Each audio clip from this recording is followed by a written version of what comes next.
My parents wanted me to support my sister marrying my ex-husband and took his side, so I walked away, and the truth shattered them before the wedding. 2 years ago, I was married to a loser named Ron. I'm not using this term lightly or out of spite. It's the only word that truly captures how toxic and draining he was as a partner. He was, without a doubt, the most emotionally, mentally, and financially exhausting person I have ever been involved with. The worst part is that I was so blinded by love and hope at the time that I gave him my all, everything I had to give and then some. It feels almost unbelievable now to say that I literally poured my blood, sweat, and tears into making our relationship work, only for him to take without giving anything back. Ron and I dated for 3 years before getting married. During that time, he never managed to hold down a proper job, which was frustrating, but at least back then, he seemed to be trying. He would take on odd jobs here and there and claimed he was working towards something better. I chose to believe him because we were still young, and I thought his ambition would eventually lead somewhere. Then life threw us a curveball. I found out I was pregnant. This was unexpected, as we were not even trying. I didn't even have enough time to think about my choices before Ron started pressuring me to get married. He insisted it was important to him that our child be born within a proper family. He said he wanted to do the right thing for me and the baby. At the time, it felt like a romantic and honorable gesture. I was already emotionally invested in him, and I wanted to believe in the dream of building a happy family together. Foolishly, I agreed to marry him, thinking it was the best decision for all of us. But if our relationship had cracks before, the marriage turned them into wide gaps. Almost immediately after we tied the knot, things began to unravel. What little effort Ron had been putting into our relationship before disappeared entirely, and his true colors began to shine through. Far from stepping up as a husband and soon-to-be father, he seemed to think that getting married gave him a free pass to stop trying altogether. Ron started spending every penny he earned, either gambling or drinking. This was a daily occurrence. He would stay out until the late hours of the morning, hanging out with random people at bars. Meanwhile, I was pregnant, working full-time, and desperately trying to keep us afloat. Despite my condition, I shouldered the responsibility for all our bills, household expenses, and everything else that came with preparing for a baby. I kept telling myself that things would get better and that Ron would wake up to his responsibilities eventually. But I was wrong. He never helped me. One night, I woke up feeling horribly unwell. A wave of panic surged through me as I realized I was bleeding. I could feel it running down my thighs, and deep down, I knew something was terribly wrong. My first instinct was to call Ron for help. But as usual, he wasn't home. I called him repeatedly, hoping that he would pick up and come to my aid. But when he finally answered, he flat out refused to take me to the hospital. He told me that it was probably nothing and I should not disturb him when he was out with his friends. He scolded me for being dramatic. At that moment, I realized I couldn't rely on him, not even in a dire emergency. I had no choice but to drive myself to the hospital, trembling with fear and pain the entire way. The doctors confirmed my worst fear. I had suffered a miscarriage. My baby, the little life I had been nurturing and dreaming about, was gone. I felt like I could not breathe and didn't know what to do. And to make matters worse, when Ron found out about my miscarriage, he blamed me for the loss of our child. He had the audacity to suggest that it was somehow my fault, that my body had failed, or worse, that I had done something to cause it. His words were like knives twisting in wounds that were already unbearable. I was already drowning in guilt, questioning every move I had made during my pregnancy. And here was the man who was supposed to be my partner pouring salt on my deepest wounds. He even told me that God had taken the child away from me and given it to someone else who was more deserving. For weeks after the miscarriage, I lived in grief and shame. I would cry for hours in bed, unable to even get up and go to work. Ron didn't try to console me or help me process the loss. Instead, he only made me feel worse, as though I was somehow unworthy of even basic compassion. He would act disgusted whenever he saw my face. I was the one who had to finally pick myself up and try to distract myself with work. Despite what I was going through, I knew we needed the money. Then, Ron lost his job due to his company's downsizing. After this, our situation worsened. Instead of using this setback as motivation to find another job or contribute to our household in any meaningful way, he just gave up. He started to spend all day every day at home playing video games. He would leave dirty dishes, empty cans, and trash everywhere, turning our home into a pigsty, and then act like it wasn't his responsibility to clean any of it. He didn't lift a finger to help around the house, not even the bare minimum. Months of living like this took a serious toll on me, both physically and emotionally. I felt trapped in a never-ending cycle of misery and despair. I became so overwhelmed by the weight of it all that I came dangerously close to ending my own life twice. But somehow, through sheer willpower, I pulled myself back from the edge. Despite knowing that I was sick and utterly drained, Ron continued to expect me to cook for him, clean up after him, and cater to his every whim. It didn't matter how exhausted or unwell I felt, he demanded everything from me while giving absolutely nothing in return. My pleas for help fell on deaf ears, and any attempt to talk about how his behavior was affecting me was met with dismissiveness or outright hostility. One day, I just realized that something had to change. I couldn't go on like this. I couldn't keep sacrificing myself for someone who treated me so horribly. I needed to get out of this marriage before it destroyed me completely. When I finally gathered the courage to ask Ron for a divorce, he turned violent. He beat me up very badly. As if that wasn't enough, he then took away my car keys, phone, and wallet to ensure I couldn't leave our home without his permission. He threatened me, saying he would never allow me to divorce him and that I had no choice but to stay with him forever and continue to pay for everything, no matter how miserable I was. But the next day, while he was asleep, I escaped somehow and called the police from my neighbor's place. Thankfully, the police arrived, and Ron was arrested. Because this was his first offense, the court ordered him to attend mandatory anger management classes, but that was it. He didn't face jail time or any significant repercussions for the way he had treated me. However, this did give me grounds to divorce him. After a lot of back and forth with him trying to stall, manipulate, and make things as difficult as possible for me, I got my wish. Our divorce was finalized. I walked away without taking a single penny from him. Not because I didn't deserve compensation for all I had been through, but because I wanted nothing tying me to him. I wanted a clean break, one where I could leave the toxicity of that chapter of my life far behind. As soon as the divorce was settled, I packed up my life and moved to a different city, far, far away from him. Since that move, I have completely cut off all contact with Ron. Throughout all this, I only told my parents bits and pieces of what I was going through. At the time, I wasn't ready to share the full extent of my pain and suffering. Maybe I was ashamed. Or maybe I was trying to protect them from the truth. But only after the divorce was finalized and I had begun to heal, I felt ready to finally tell them everything. When I opened up to my family about everything that had happened with Ron, they were shocked. My parents especially were heartbroken to learn what I had endured all on my own. My younger sister Karen also seemed sympathetic. Now 2 years have passed since my divorce, and my life has completely turned around. I have a much better job than I did before, and I earn a solid income that allows me to live comfortably. It feels like I finally regained control of my life and my future. Since I have a comfortable lifestyle now, I've been able to send some money back home to my parents. You see, my parents have both retired, so I want them to enjoy the rest of their lives comfortably without any financial stress. My sister Karen still lives with our parents. She's a high school dropout with a history of drug use. Though she manages to get clean and stabilize her life to some extent, she still has a long way to go. She now works as a server at a local diner and lives with our parents to save on rent and other expenses. I'm well aware that the money I sent home also helps her out indirectly, and I'm okay with that. At the end of the day, they're my family, and I want them to be okay. This week, my parents called me with some big news. I could hear the excitement in their voices, which made me curious. They informed me that my sister Karen was getting married. I was really surprised because I had no idea she was even dating anyone. So, I naturally asked who the lucky guy was. That's when my parents hesitated a bit.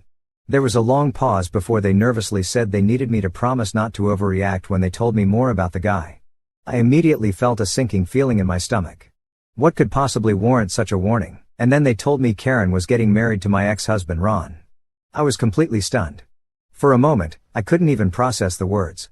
My sister, my own sister, was planning to marry the very man who had caused me so much pain and trouble. Drama. I thought there must be some kind of mistake.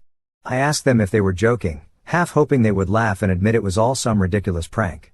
But they weren't joking. My mom said this was true and how Karen and the family had avoided telling me sooner because they knew I'd be this upset. Apparently, they wanted to soften the blow by waiting to give me this big news. She then went on to tell me how Karen and Ron had met accidentally a few months ago when Ron had come into the diner where Karen works. And what began as a casual encounter turned into a friendship, and that so-called friendship quickly blossomed into a full-blown romance between them. According to my mom, it's only been a few months, but they're already completely in love with each other. Hearing this felt like a punch to the gut. I couldn't believe what I was hearing. Karen had not only started a relationship with him, but had also decided to marry him, knowing full well he was my ex, knowing full well what he had put me through. And Ron, the man who had made my life a living hell, was now set to become my brother-in-law. What was even happening? I couldn't wrap my head around it. How could my family think this was even remotely okay? How could Karen justify being with someone who had been so cruel to her own sister? And why had no one thought it was important to tell me sooner? Their secrecy felt like a betrayal in itself, as if they had all conspired to keep me in the dark until it was too late for me to voice any concerns. I sat on the phone in stunned silence as my mom continued talking, trying to urge me to accept them. She said that Ron seemed to have changed and that Karen believed in his ability to be a better person. Mom even mentioned how happy Karen looked and that maybe I should try to see this as a chance for a fresh start for everyone involved. But honestly, I just felt like I was going to vomit. The very thought of Karen marrying Ron made me physically ill. I tried to argue with my mom, trying to make her understand that Karen didn't know who Ron really was. She couldn't possibly know the kind of man he truly was until she would have to face the same trauma. I told her that she and Dad should have talked sense into Karen, discouraging her from pursuing a relationship with someone as toxic and violent as him. To my shock, my dad admitted that he had tried once or twice, but Karen had been adamant about her decision. Then Mom dropped another bombshell. She revealed that Ron had already met with them for dinner some time ago. And apparently during that dinner, he'd spun some ridiculous narrative about how I was actually at fault for our divorce. According to Ron, I had made his life difficult and got him arrested for no reason. My mom then went on to tell me that it was unfair of me to blame Ron entirely for the divorce. She suggested that I should take some responsibility, too. I was absolutely floored. How could my own mother even entertain the idea that this was somehow my fault? That guy had literally beaten me up. How could she, of all people, take his word over mine after everything I had confided in her? My dad then chimed in, asking me if perhaps I hadn't moved on from Ron yet. He asked me if I was still in love with him or something, which was why I was having difficulty accepting his relationship with my sister. Of course, I had moved on, but this wasn't about moving on. It was about my sister dragging that toxic man back into our lives and my parents acting like it was no big deal. When I told Dad as much, his response was infuriating. He said that if I truly had moved on, then I shouldn't have a problem accepting their relationship. He argued that Karen and Ron were adults and if they wanted to get married, it was their decision and not ours. According to him, I needed to stop making this about myself. Then my mom urged me to let bygones be bygones. She said I should be happy and supportive of my sister, especially since Karen had been too scared to tell me about her relationship with Ron in the first place. But now that they were getting married, they hoped that I would accept them and join their celebration. Hearing this only fueled my anger. My sister wasn't scared because she thought I'd be unreasonable. She was clearly scared because deep down she knew this was wrong. She knew what Ron had done to me and she still chose to be with him. Now they were all trying to guilt me into being supportive. I was so furious and hurt that I couldn't take it anymore. I cut the call. Since then, my phone has been blowing up with texts and calls from my parents.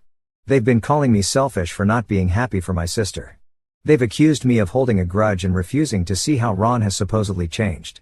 Instead of standing by me, my family is pressuring me to welcome this man back into my life, ignoring everything I've been through. Let me just clarify. I'm not just appalled that Karen is planning to marry Ron. I'm utterly horrified that she's chosen to associate herself with a man like him in the first place. This is a man who has caused immense pain and suffering in my life. A man who blamed me for the miscarriage of our child as though it was something I had control over. A man who didn't care enough to take me to the hospital when I was bleeding and scared.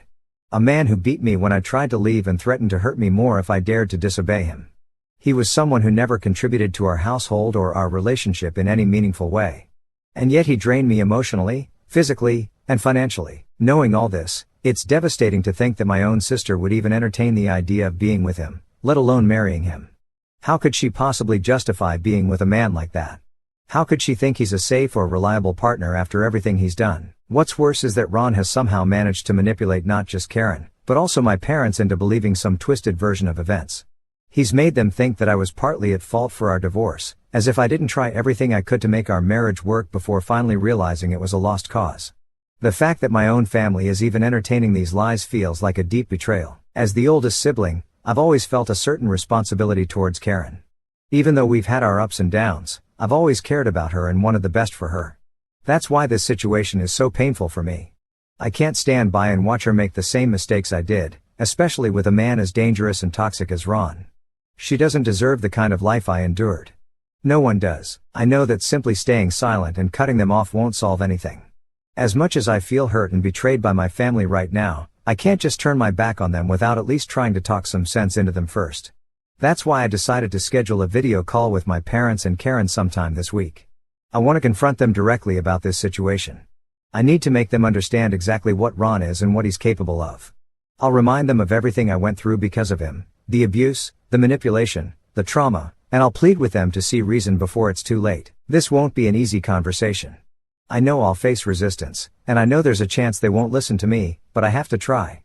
For my own peace of mind, I need to know that I did everything I could to protect my sister from making this catastrophic mistake. After this, if she still chooses to go through with this marriage, then at least I'll know that I tried my best. Well, the video call with my family didn't go the way I had hoped. In fact, it turned into a nightmare. I gathered all the evidence I had, including the medical records documenting the abuse I had suffered at Ron's hands. I had never shown my family this, but this time I wanted to show them irrefutable proof of the pain and suffering he had caused me, not as a way to make it about myself, but to warn Karen about what kind of man she was dealing with. I laid everything out as clearly and calmly as I could along with my records, recounting the years of trauma I endured, and expressing my genuine fear that she might face the same fate.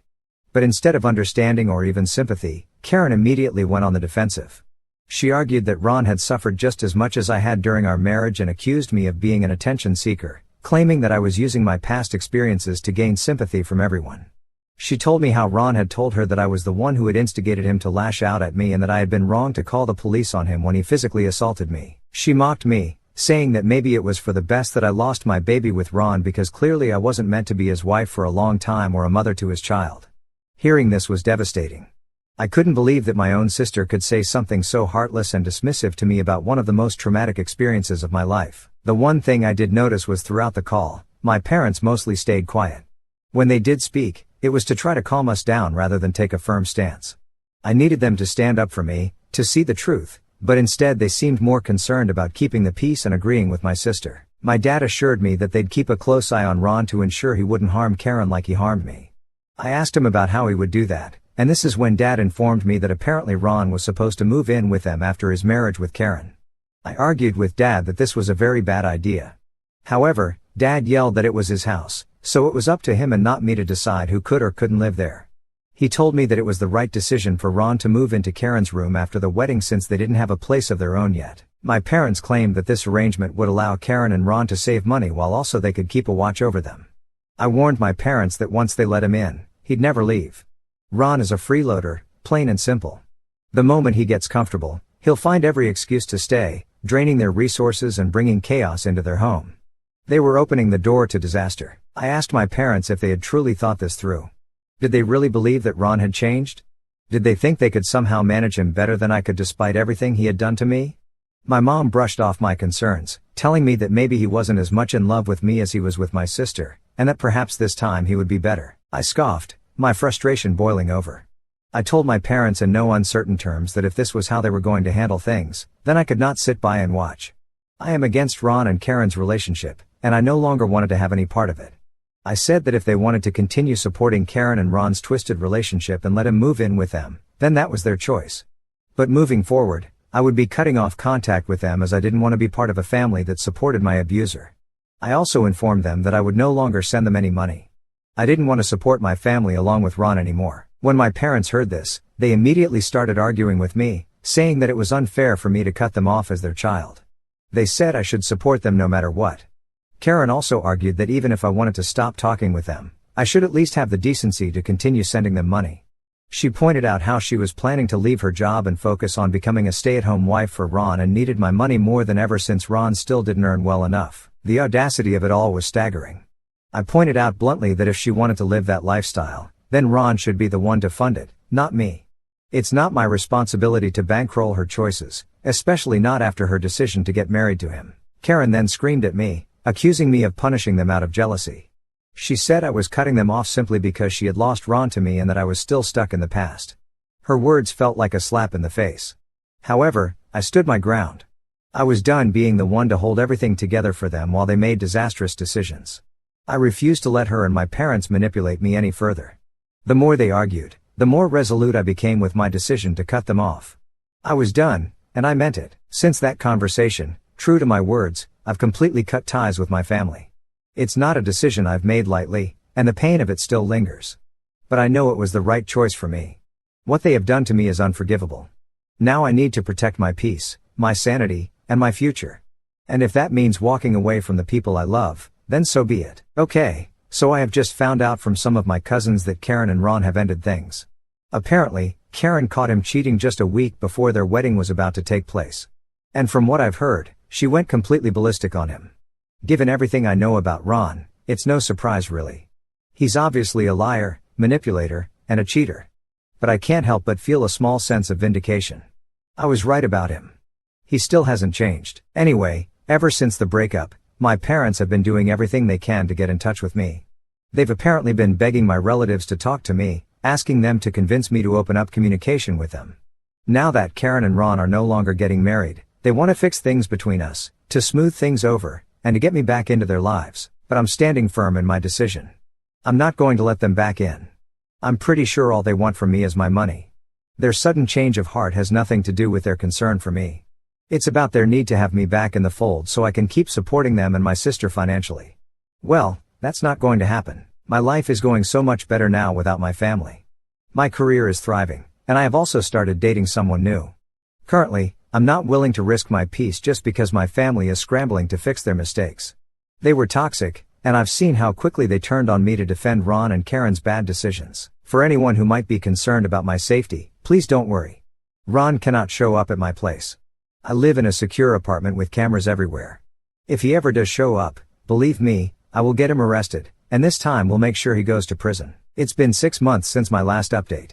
I don't know if anyone's still following this story, but I just wanted to update that my parents sent me an email recently saying that my dad had been in an accident and broken his hand. They're claiming that some of the medical bills aren't fully covered by insurance, and apparently they've fallen behind on some other bills now. They want me to pay for everything. They're also whining about how Karen isn't helping them with anything, which shocker doesn't surprise me at all. What really gets me, though, is the sudden wave of apology they're throwing at me. Apparently, they're realizing how wrong they were all those months ago, and how they treated me badly for no reason. They even mentioned how they should have listened to me about Ron and how sorry they were for pushing me away. They're acting like I owe them something just because my dad got hurt. Where was their concern before when they sided with him over me? Oh, how convenient. Now that they need something, they finally acknowledge their mistakes. Too little, too late, I don't care anymore.